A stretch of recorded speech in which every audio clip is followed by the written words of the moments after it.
Of you? Nobody? Not in this room? Okay. Well, you're not in a hurry to get over there from this, I guess. Yeah, so this is our Project Archivist professional development session. So all of you Project Archivists for an EPICS team in the right place, sort of a Project Archivist? There aren't enough of us. Aren't enough of you. So we just kind of all parts of each job. Oh, I see. So you have your roles. You have multiple roles in your team. Okay, excellent. Well, glad you're all here. My name is Margaret Phillips, and I'm a faculty member in the Purdue Libraries and the associate head of the Purdue University Libraries and School of Information Studies. And I have kind of a unique role with EPICS. I don't work with one team individually, although I have been an advisor for EPICS teams in the past. I've done that for 3 years. But now I'm kind of a resource for all of the project archivists collectively. So you can think of me as, a project archivist advisor and a resource for you, in this part of your participation in EPICS. So as far as your project archivist roles, are you all new project archivists? Has anyone done it for more than one term? Okay, so you've had a little bit of experience with the project archivist or EPICS in general? As an archivist, okay, excellent, great. And what about EPICS in general? Are some of you, who's brand new this semester to EPICS? Anybody? Everyone's had at least one semester of experience. Okay, great. That gives me a little bit of information, a little bit of background for you. All right. So what are we going to do in this session? This is part one of 2 sessions that we're going to have available for Project Archivists this term. So in this session, we're going to focus on things like, what's it like to be a project archivist? And I hope that those of you who have been in that role before will also, share some of your expertise when you, think of relevant examples. We'll talk about what the responsibilities are of a project archivist, what tools are kind of at your disposal that can help, and what are some best practices, that go on with the project archivist role. And then part 2, which will be on March 23rd, in that session, I will encourage you all to kind of bring your design documents with you, from your team, and we will swap them out and kind of have a peer review session, to have another complete different set of eyes take a look at that design document and suggest improvements that you could take back and discuss with your team. All right, so why is good documentation, wait a second. Oh, a few notes, right? Yeah, before we get started here. So I'm new to the role this year of Project Archivist Advisor. Again, I've been an advisor to EPICS teams in the past, but there was somebody else. I had a colleague that, she's now at the University of Illinois. She was the Project Archivist Advisor for about 10 years, previously. So I'm going to refer you to different resources in this session that my predecessor, Megan, has created. So I just wanted to let you know, you might see her name on some of the handouts and things that I refer to, but please contact me, if you have any questions about any of the materials or any of your work as a project archivist. And also, as you all know, EPICS now uses Microsoft Teams, so some of those older documents, they may just reference SharePoint, but you're going to be, using Teams, right, for all of your work. So the handouts that I refer to in this session, they're all at this link, that's here in the PowerPoint. So you can pull that up if you'd like to now, if you want to actually kind of see the handout as I refer to it. Or I'm going to send this PowerPoint out to all of you at the end to either today or tomorrow, and you'll have that resource to get to. All right, so why is good documentation important? Is anyone familiar with the Citicorp Center case in New York? Anyone familiar with this building at all? No. It's this unique building in New York. It's a pretty cool, famous design. And you can see it's built where the structures are kind of at the midpoints. They're not actually at the corners, of the buildings. And it's built that way because it's kind of cantilevering over this church that's been on the property for, I think, over 100 years. So it's a pretty interesting case to read about. But what's so interesting about it when it comes to documentation is this building was constructed in 1977, and about a year after it was constructed, there was a student, actually an undergraduate student at Princeton, who was reviewing the documentation about the building, and she noticed that some of the calculations didn't seem right. They seemed off. They seemed like it would maybe cause a pretty big problem, with the structure. And she contacted the lead engineer. She got in touch with him, and he reviewed the documentation, and she was actually right. And it was a pretty big vulnerability. And it would cause the building to have a lot of weakness if there were certain counterforce winds, coming towards it. And in addition to that, the lead engineer, he also discovered at the time that when they constructed the building, they were supposed to be using welded joints, but they used bolted joints, which further added some weakness to the building. And he did some research and determined that New York would have a storm about every 15, 16 years that would be so impactful that it could cause the building to collapse or really weaken. And so they were really concerned about this, and they went into wanting to fix it right away. There was actually a storm during the months they were fixing it that was coming up the coast and had a big threat of hitting New York, and would have been a big problem. But they were really able to kind of get in there and fix what they need very quickly because there was solid documentation. They were able to see where the errors were, where the design decisions were made, what they needed to correct, to fix this problem. And it's still there today, and it's functioning well. So this is kind of a really, real world, example of where design documentation can be really important. But for EPICS teams, you want to first start thinking about, who's the audience for the design documents that you're kind of leading the creation for? So who are you writing these for?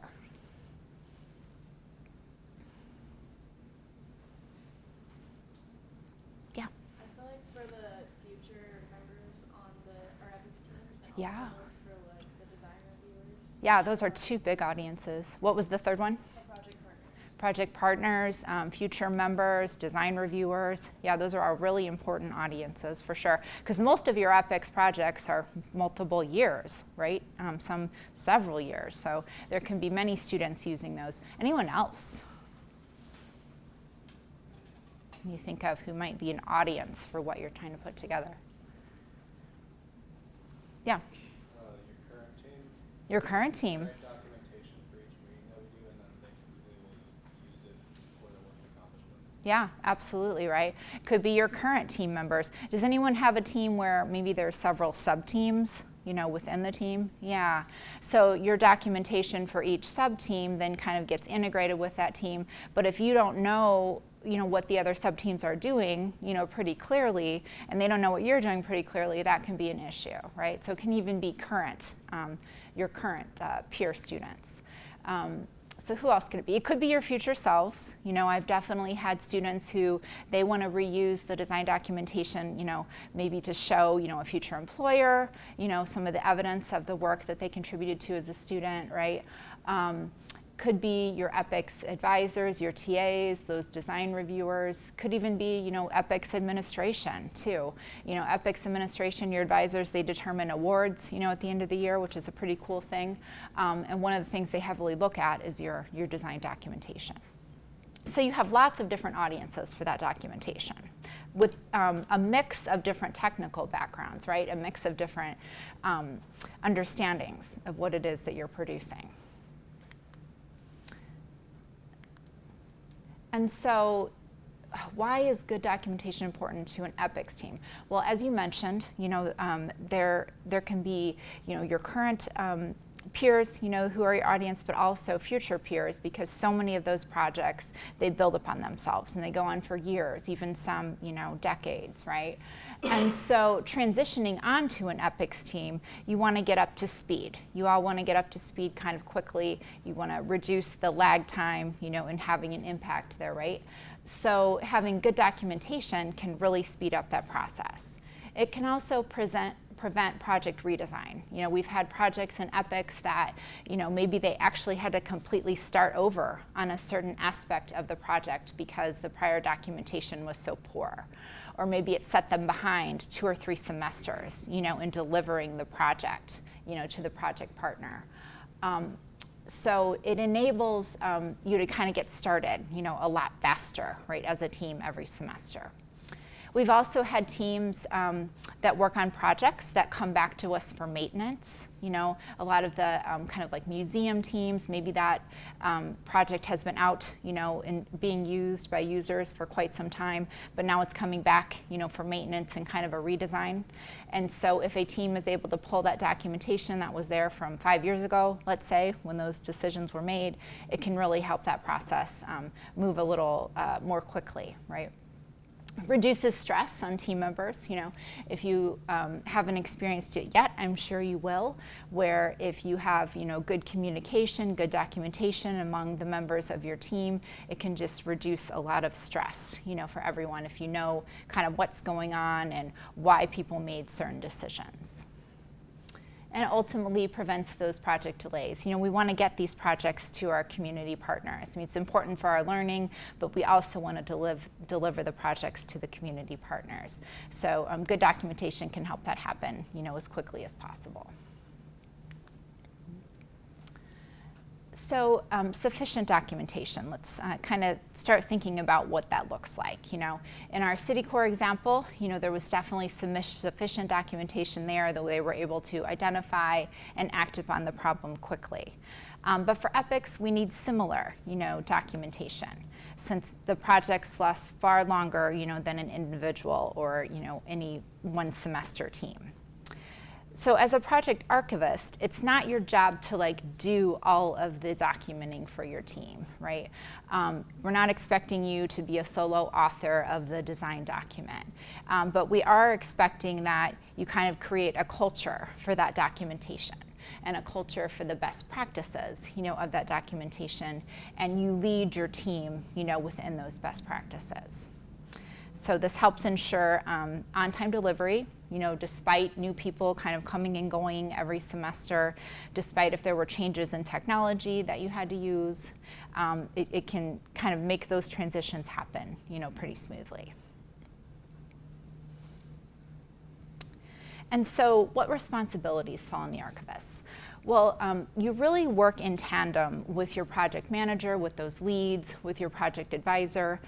If you were out in industry and you were a project manager, it would be part of your role to essentially do what you're doing as project archivist. You'd have many other responsibilities, you know, with pushing the project along and having a clear sense of that on-time, you know, delivery, but the documentation would be one piece that you'd be responsible for as well, as far as creating that culture and making sure that your teammates are doing that in a way that's effective. So that would be internal, you know, documentation, but you may also be responsible for external, like documentation, you know, sales documentation or technical documentation, right? But that's too much. That's too much for EPICS. So it's been kind of carved out, you know, and that piece, it has a different person, you know, assigned to that role here that is encouraged to work really closely, you know, with the project manager and other project leads. And so you're, some ways to be effective, you know, a good project archivist leads the team through using resources. The project documentation template or another specified outline. You all have your design documents for your teams? Yeah. Did anyone have to start a new one this time? Like, was it a new project? Or you all had something to kind of go on? You all had something to go on? Okay. Yeah. I had a new project starting last semester. You did? So you had to start a brand new design document. It's kind of cool, right? Yeah, it was kind of nice to have a fresh start. Yeah. I mean, even though the rest of you, you know, you were working on a project where you were giving a design document, you might want to go back and just actually look at that template and kind of refresh on what are the prompts, you know, in each section.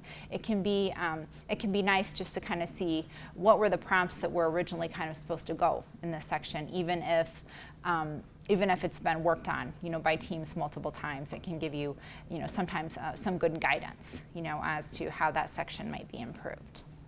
Yeah, and some teams, they have like pretty unique design documents that don't necessarily follow the template as closely. Like an advisor may, for whatever reason, decide to use another template that they're really familiar with. Often contains very similar, elements, of course, but it can look a little different than that standard design document. But that's a great place to start, right? Where I have these things highlighted, underlined, that best practice hints and tips document, that's a handout that you could access, on that website that I highlighted at the beginning of this session, that has some really good information to help you as a project archivist, some small tips, that can help improve your work in that role. Other things. So it's really your job to, lead conversations about what compliance looks like for your teams. Each one of your teams and projects, is going to be unique. And so what that looks like, may be a little bit different for all of you, right? So we'll talk a little bit more about what that can look like. But you can help by creating kind of a structure of accountability, for the team. Documentation is really best if it's done all along, right? If it's done consistently, throughout the project. It's not a good practice to just do the documentation at mid-semester review or just at the final, review. Too much gets lost, at those points. Too many things get forgotten to document that are really important, for understanding, right? And so you need to come up with a structure that works for your team that is done kind of on a consistent basis. And we can talk a little bit about what that might look like, what some other teams have done that have made that, an effective, kind of practice for them. And I'm not sure if you've seen it or not, but there's also an extended project archivist description out there. So if you haven't taken a look at that, take a look at that so you can get a little bit more of an idea, of what that role was kind of originally envisioned, to look like. And so what are some tools that you have available to you for capturing documentation? How many of your teams use like the EPICS structure, the progress, issues, goals? Okay, so most, right? So that's a pretty common structure now in EPICS, which is great. And if that structure is already set up, that's good for you as a project archivist. You may be able to facilitate those discussions a little bit more by asking some questions. Like if you just hear in the progress report outs from people about like processes, but you don't actually hear, what decision was made or what conclusion did you come to, what step did you take? That's something that you could ask, to make sure that gets documented. A lot of times teams will give a lot of information about the process, but then there's no information in the documentation about what was actually decided or why was that decided or what was the context, for making that decision, right? And so that's one thing that you can ask about, in those PIGs that could help you ensure that your team is really getting that down. And I don't know how they're documenting their PIGs, if people are submitting them, kind of weekly, in a way that would be great. But if you don't hear that information included, you could ask, your peers to make sure they're documenting that. Does anyone use design matrices? Yeah, great, sort of, yeah. So design matrices, that's where maybe you have several things that you're trying to evaluate between on the same criteria. Maybe the criteria are weighted, right? But if you include a visual like that in the documentation, it could help a reader really understand why you chose a certain, let's say, product or a certain option over another, right? It can make it really clear what the thinking was behind that decision. So those can be a really good option, to use for documentation. Google Forms, you probably all know what that is, kind of like a survey tool. There's been some EPICS teams that have created like a Google form for themselves where they capture like what was the design decisions that were made this week, who made them, what were some of the context for the decisions. And using that Google form kind of structure, it exports it all, into a spreadsheet essentially, right, that you can capture. And that can help with your documentation. Some teams have used that so consistently they have even years, of design document decisions. So that can be a tool. Peer review. I mentioned that we would do a peer review, in here in March, right, at the end of March, where we kind of all swap design documents. But you as an archivist, you could work with your project manager, with your advisor, to maybe orchestrate something like that in your own team. Okay, like some of you mentioned you have sub-teams. You could direct, maybe your sub-teams to kind of swap, information one week and ask, them to read through it and, share, what's good about this documentation, what's really clear, what's helpful, where might there be some challenges in understanding, you're not quite understanding what they're trying to explain. What were the design decisions made? Are those clear? Why you made those decisions, that sort of thing. So as an archivist, you could kind of set that up. It doesn't have to be for the whole time. Maybe it's just a short 10-minute or 15-minute round, right? Something like that. But you can help your teams improve their documentation that way. Does anyone have software projects? Not right now. Okay, yeah, software projects, they can use some common aggregating software, to kind of help capture documentation as they're generating that code. But I won't go into too much of that since we don't have anyone here with a software project. And so that design document template, again, you can go back to the actual template and you can kind of look by stage, right? Match up the stage of that template with where you are in your design process. And you can get some tips from that actual template, but then you could also take a look at, there's a handout called the Design-Centered Process Activities handout. I can go ahead and pull up that web page for you.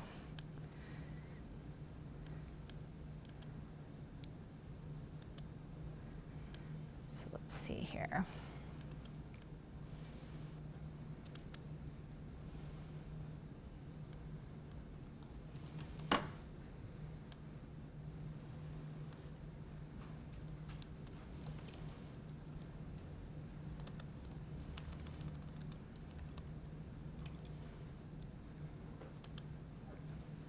So this is what that web page looks like that I had at that very first UL at the beginning of the session. But all of those underlined handouts, they're listed here under handouts. There's that best practices, hints and tips. There's this design process centered activities. This is a great resource that my predecessor worked on creating that has different kind of activity suggestions that maybe you could leave with your team based on where you are, in the design process. All focused, again, on something to do with that documentation or project archivist activities. So take a look at that.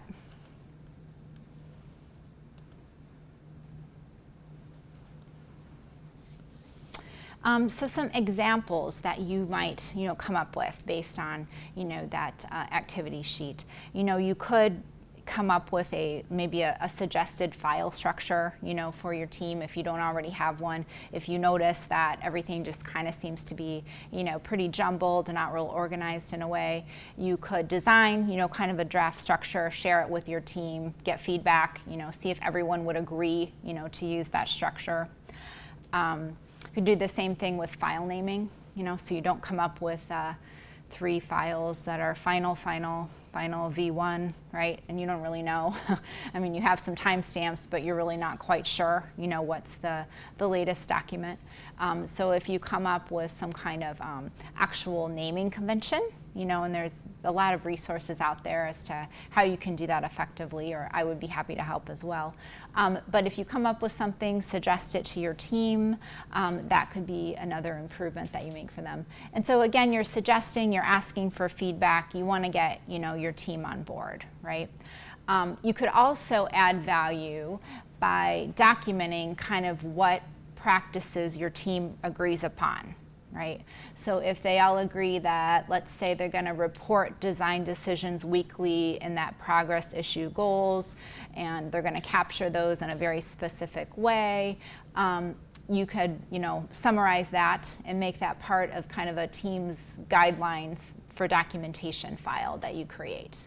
You could store that, on your team's, folder, refer to it, kind of often, encourage people, to look back at it, right, for some accountability. If you notice that, one member or one sub-team hasn't been, kind of adhering to those, you could kind of just gently guide them back, to those agreed upon, practices. Non-standard design docs. Yeah, I mentioned some teams, they use something a little bit different based on industry or research, but it sounds like everyone's using the pretty standard documents. And some really, some focal points for good documentation. Really striving to focus on what was the decision made, what was the conclusion made. Not only have information about, the process that the team went through, but what was the conclusion and what was the context, why? Why did you make that specific decision? Were you basing that upon some research that you had done, right? Some online research or maybe a standard, maybe some prototyping or simulation, or some advice you received from an expert. There can be a lot of that goes into context, but essentially what influenced your decision, right? If it's not clear, in the documentation. Again, if you had like a decision matrix or something, that could, help explain, why you made a certain decision. But other things, they don't fall so neatly, into those categories. So what can you do to kind of explain to the reader who's not an integral part of your team, your everyday activities, what was going on and why your team made those certain decisions? So it can be anything that provided context for deciding why, something was decided to be done in a certain way. You want to include measurable, observable characteristics, for sure, right? So, sizes of things. You want to do so in a consistent way. You don't want part of your report to be done in metric, part of the report to be done in standard. It's confusing, for people to read when those units change. You want to make sure that's clear. Want to use visual displays of information whenever it's possible. It's just really difficult, as I'm sure all of you know, to read just pages and pages of text, for a reader, right? So if there's ways you can create visuals, figures, tables, graphs, pictures, right, of what you're doing that can help explain it, that will really go a long way, in improving that documentation. And you also want to make sure that you're labeling those and things consistently and you're captioning them. So if you create a figure, you want to label that, number it, figure 1, have a representative caption, and you want to make sure that's referred to, somewhere in the actual narrative. A lot of times, teams will create visuals and then they never talk about them. They never explain it. They never kind of tie it in, to what's going on. So that's another way that you can improve, the documentation. Acronyms, that's another big one. If there's a lot of acronyms in your document, you want to make sure that those are defined, early on and explained, for the reader. You can't assume, again, just because somebody has, maybe a technical background that they're going to know, what all those acronyms are. So make sure they're explained, upon first use, or you may even need to create, like a little subglossary, for the reader if you use a lot of acronyms. So how can you, kind of interact with your teammates to create better documents? Well, momentum and consistency, it really matters. Your title as project archivist, that's kind of not what exactly does it. It's the actions that you take and the consistency that you take in those actions. I've worked with teams that had very good project archivists who were really willing, to kind of help create that culture and consistently kind of like ask about that with their teammates, consistently put that into place. And I worked with others who just didn't seem quite as comfortable, jumping into that role. So as much as you can do to create that culture, of good documentation and explain like why it's important to your teammates.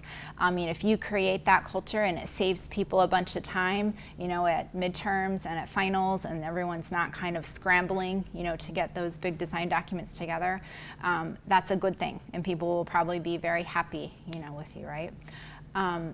So just know that it's that consistency, and it's creating that culture of that message, rather than your title, as project archivist. And so how do you create a good culture? So all of you, you've been, in EPICS for at least one semester now. Some of you have been project archivists. So what are some signs that you see, of good project documentation that you've read? Yeah. Yeah. We'll have you, they are recording this session, so we'll just have you share in the mic if that's okay. Thank you. The documentation seems connected together, so it's not disjointed like, oh, this came out of here and then this came out of there. It flows together in such a way that you can see a full story of how each decision led to the next decision being made. That's huge, yeah. Yeah, so really someone has taken the time to make sure it flows really well together. Sometimes when multiple people are writing and they integrate that together, it can look pretty disjointed and it can not flow very well. Yeah, so someone really has taken the time, probably by creating a culture where documentation is done consistently and there's time, to make sure those transitions are there, between those different segments of writing to make it really clear for the reader. Yeah, that's a great one. What else? You think of, you can think of your design documents, but you can just think of other documentation too. What's a good sign? Yeah. Just making sure there's a lot of visuals. I'll repeat it. It's okay. Making sure there's a lot of visuals. Yeah, and that like the data that you show, like the charts and stuff, align with the decisions you make. Yeah. Making sure the charts and the visuals align with the writing and the decisions that you've made. Yeah, if there's a disconnect there, that's going to be really confusing, for a reader, right? It's gonna there's going to be a lot of leaps in logic, and they're not going to be able to follow, what you've done. So that's great. Anything else? A sign of good documentation.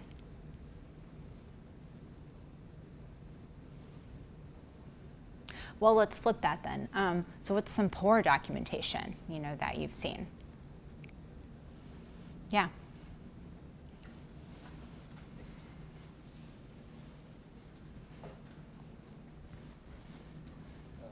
I went to one of these meetings last semester, and one thing that I had is in our design document, we were referencing a lot of things and words that anybody who hadn't done the project didn't know what we were talking about. Right. So when someone looked over my design document, he didn't completely know what our project was about.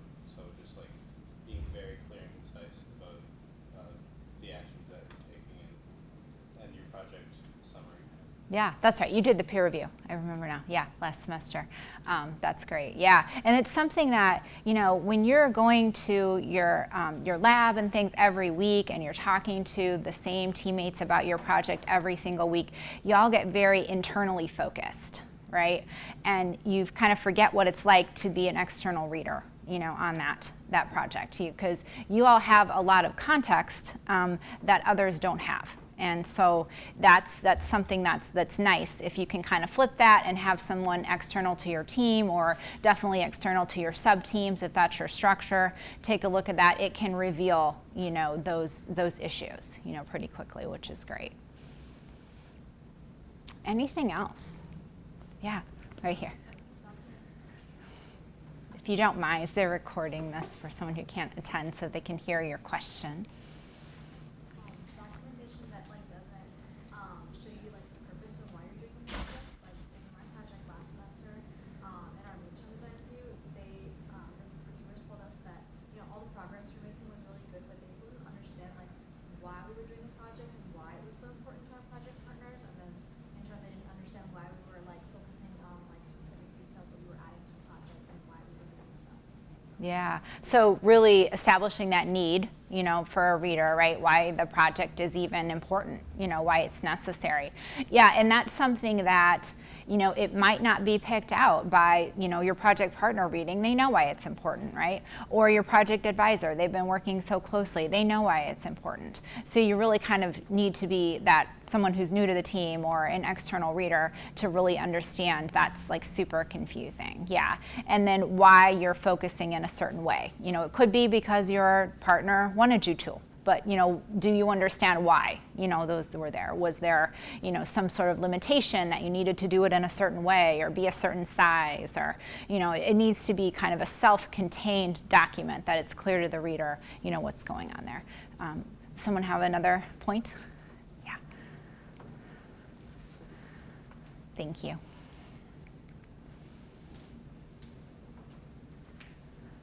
So for my project, going into it, we had some key processes that had to be defined because they basically made the whole project.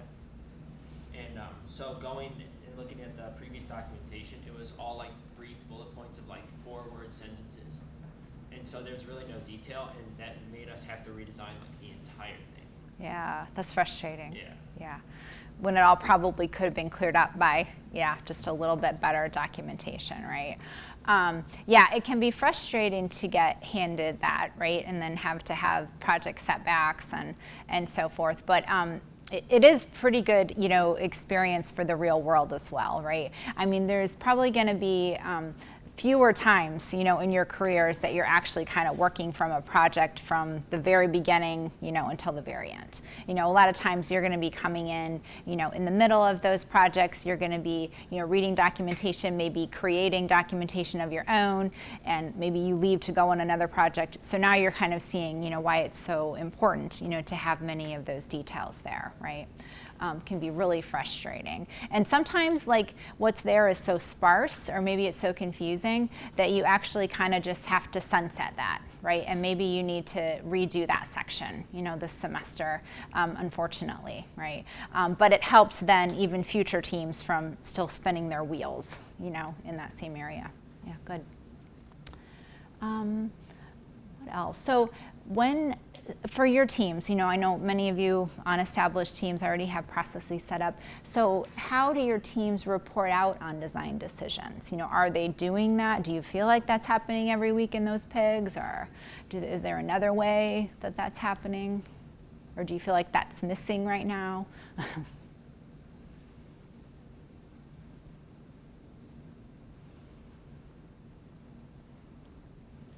Any thoughts on that?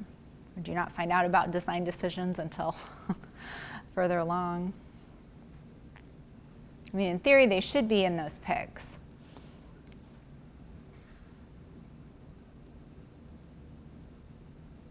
Yeah.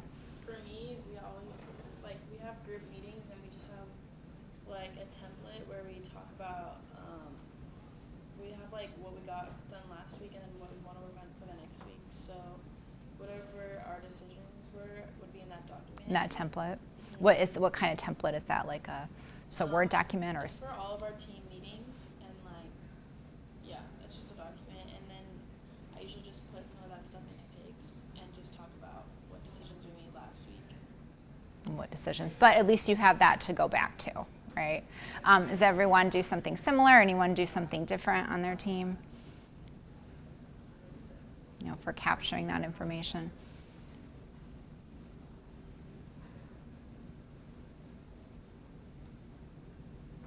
Similar? Raise your hand.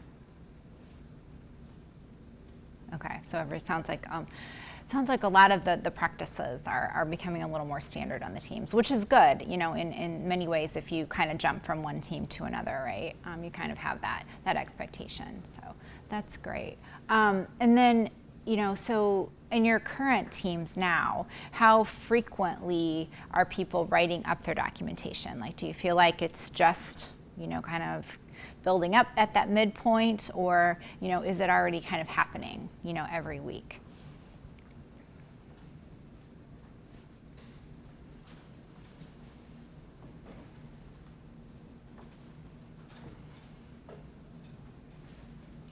Our team just tries to do our work and accomplishments and reflections every week, and we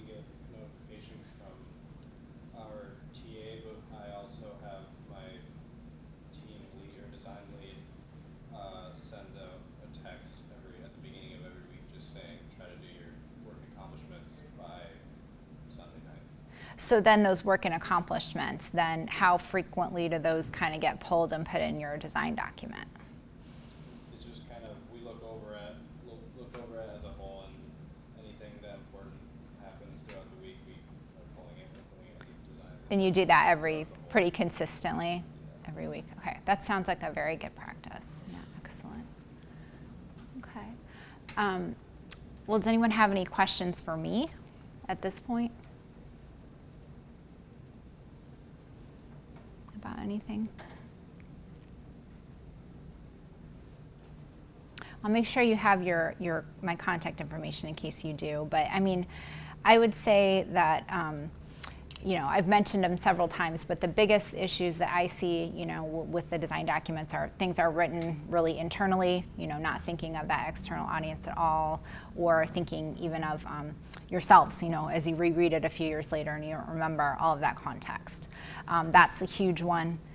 The decisions, as you go back and read your documents now and really thinking about this, it may stand out to you, we don't have a decision made here. We have all this discussion about process or about a certain topic, but it's not really clear to a reader, that we have an actual decision and why we made that decision. You'll start noticing things like, the visuals, not so clear, they're not good, they're poor visuals, or they're not labeled, they're not captioned in a way that makes it helpful for the reader. So we really are focusing really on the design information in this discussion, but there's also, of course, the whole aesthetics, piece of it too, right? That's gonna make it much more an attractive document, for a reader, to dive into. And it's going to give a better impression, to your reviewers and other audiences. So those are things to consider too, right? Just your basic formatting and aesthetics, of the document. Has anyone used the Purdue Writing Center before? Anyone ever submitted a document to that? That's another great resource, you have available to you. You can, if you want, another external set of eyes to kind of take a look at a certain aspect of your document. There's engineering graduate students who work over there, as well. But if you're wanting another set of eyes to take a look at a portion or maybe, formatting things, you can make an appointment, and they'll go over, the document and be another set of eyes too. And sometimes that can be a good way of really kind of bringing information back to your team. Like, hey, I had this conversation with the Writing Center and they suggested we improve these things. It can add, kind of just another kind of set of legs, under the information that you're disseminating. Okay, well that's all I have today, but if you, as you're going back over things or you're looking over some of those resources that I send out in this PowerPoint, if you have any questions, feel free to reach out and contact me. I'm happy to answer any questions or to help you kind of work through, any, kind of challenge that you're having with the documentations on your team. Okay, thank you.